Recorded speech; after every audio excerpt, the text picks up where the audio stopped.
প্রকৃতির কোলে দিগন্ত বিস্তৃত মরুভূমির মধ্যে হালিমার কুটির। বেদুইন জীবনের সমস্ত বৈশিষ্ট্য সেখানে বিদ্যমান। চতুর্দিকে মুক্ত স্বাধীন প্রকৃতি, মুক্ত আকাশ, মুক্ত বাতাস, মুক্ত প্রান্তর, তারই মাঝে মুক্ত মানুষের মুক্ত মন। কোথাও বাধা নাই, বন্ধন নাই, জীবনযাত্রার মধ্যে কোথাও কৃত্রিমতা নাই। প্রকৃতির সঙ্গে চমৎকার সুসঙ্গিত তার। শুধু জড় জীবনের ক্ষুধা তৃষ্ণা ও হাসি কান্নাই এ জীবনের সবটুকু নয়। এর খানিকটা বাস্তব, খানিকটা স্বপ্ন, খানিকটা কঠোর, খানিকটা কোমল, খানিকটা গদ্য, খানিকটা কবিতা। প্রভাত আলোর ঝর্ণা ধারায় প্রাতঃস্নান করা, ঘোড়া ছুটাইয়া দূর দিগন্তে বিলীন হইয়া যাওয়া, মরু উদ্যানের খর্জুর বিধিতে ডেরা ফেলিয়া বাস করা, চাঁদনি রাতে নহর কিনারে ভ্রমণ করা, কখনো বা মরুছাইমুম ও মরুঝটিকার সম্মুখীন হওয়া, এই সমস্তই বেদুইন জীবনের রোমাঞ্চ। জীবনের চারিপাশে এই রোমাঞ্চকর পরিবেশে বিশ্ব প্রকৃতির সহিত এই মিশামিশি, আলো ছায়ার এই লুকোচুরি খেলা, এই আধ্য জাগরণ, আধো স্বপ্নের সংমিশ্রণ, ইহাই মানুষের স্বাভাবিক জীবন। প্রকৃতি হইতে সম্পূর্ণ বিচ্ছিন্ন যে জীবন, তাহার কোনো মাধুর্য নাই। প্রকৃতির সহিত মানুষ যেখানে মিলিয়ে যায়, সেইখানেই জীবনের চমৎকারিত্ব। সাধ্যে কি কবি গাহিয়াছেন, ইহার চেয়ে হতেন যদি আরব বেদুইন, চরণতলে বিশাল মরুদিগন্তে বিলীন। এমন পারিপার্শ্বিকতার মধ্যে শিশু নবীর জীবনযাত্রা আরম্ভ হইল। শৈশবকাল শিক্ষার সময়। এই সময় শিশুর মনে যে শিক্ষা ও যে আদর্শের রেখাপাত করা যায়, তাহাই স্থায়ী হইয়া থাকে। আশ্চর্যের বিষয়, হযরত মুহাম্মদের সেরূপ কোনো শিক্ষার ব্যবস্থাই হইল না। কিন্তু সত্যই কি তাই? মুহাম্মদের শিক্ষার কি কোনো ব্যবস্থা হয় নাই? নিশ্চয় হইয়াছে। পিতা নয়, মাতা নয়, শিক্ষক নয়, সমাজ নয়, স্বয়ং আল্লাহ তাআলাই তাহার শিক্ষার ভার গ্রহণ করিয়াছিলেন। নবী রাসূলদের শিক্ষা তো এইভাবে হইয়া থাকে।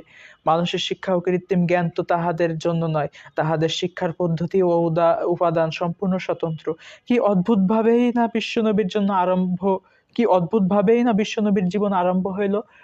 সাধারণ মানব জীবনের সহিত এ জীবনের কত পার্থক্য! খোদা যেন কোনো গুরুর উদ্দেশ্য সাধনের জন্যই মুহাম্মদকে বারে বারে ঘর হইতে টানিয়া বাহিরে আনিলেন।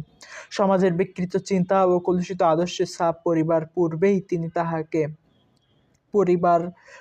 তিনি তাহাকে সরাইয়া আনিয়া বিশাল মরুভূমির উন্মুক্ত পটভূমিতে স্থাপন করিলেন। তারপর প্রকৃতির বিরাট গ্রন্থ তাহার সম্মুখে খুলিয়া ধরিলেন।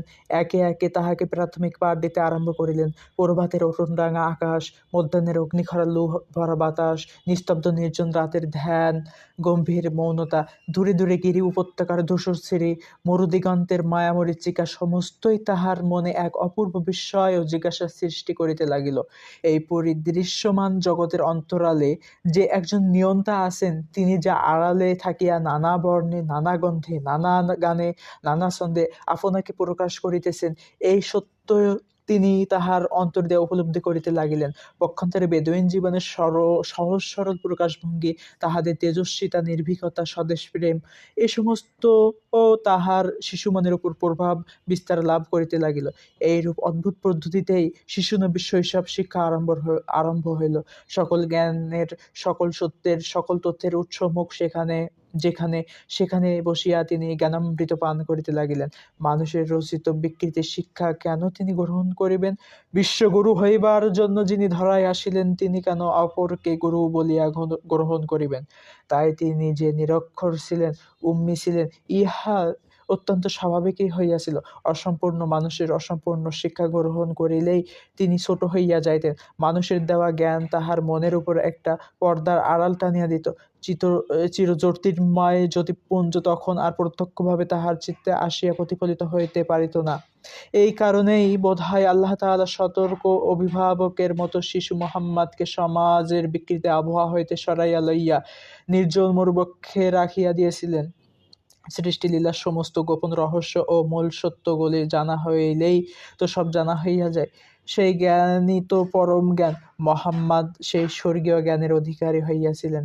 বস্তুত হযরত মুহাম্মদ সত্যই যে জগৎগুরু ছিলেন, তাহার এক বড় প্রমাণ তিনি নিরক্ষর ছিলেন, তাহার কোনো গুরু ছিল না। মুহাম্মদের বয়স ধীরে ধীরে বর্ধিত হইতে লাগিল। তিনি এখন 5 বৎসরের বালক।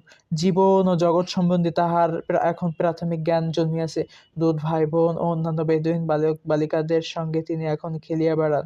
কিন্তু এই অল্প বয়সে মুহাম্মদ অতিমাত্রায় চিন্তাশীল হইয়া উঠিলেন।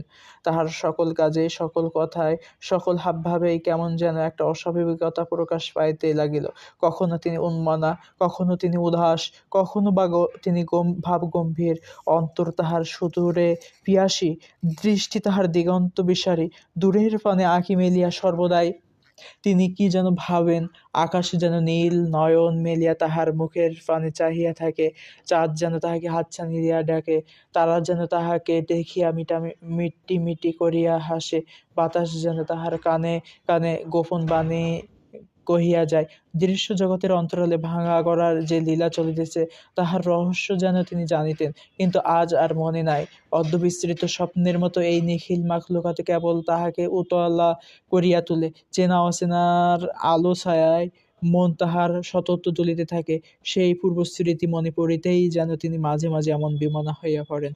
এমন যে হইবেই তাহাতে আর আশ্চর্য কি? মহাপুরুষদিগের জীবন প্রভাত এমনই বিচিত্র ও সুন্দর হয়।